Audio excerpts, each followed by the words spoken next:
बोले बासुकीनाथ बाबा की जय। तो हमनी के फिलहाल बासुकीनाथ बाबा के दर्शन हो चुकल बाटे। हमनी के निकल चुकल बानी जा काली घाट काली माता के दर्शन करे खातिर। तो हमनी के साथ में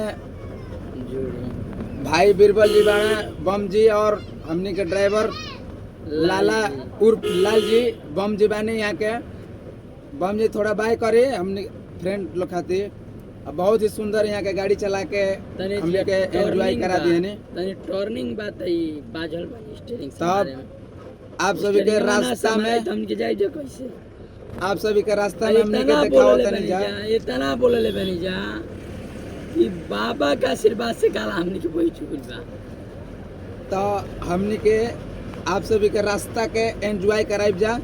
रास्ता के एंजॉय करे खातिर आप लोग वीडियो में बना रही जा। तो हमने के रास्ता के एंजॉय करावतन जा और खाना नाश्ता के भी प्रोग्राम रास्ता में होई तो ओकर भी वीडियो आप लोग के देखे के मिली। तो आप लोग वीडियो में बना रही जा और आप लोग सपोर्ट और लाइक कमेंट जरूर करके बताई जा कि कैसन धाम लागल।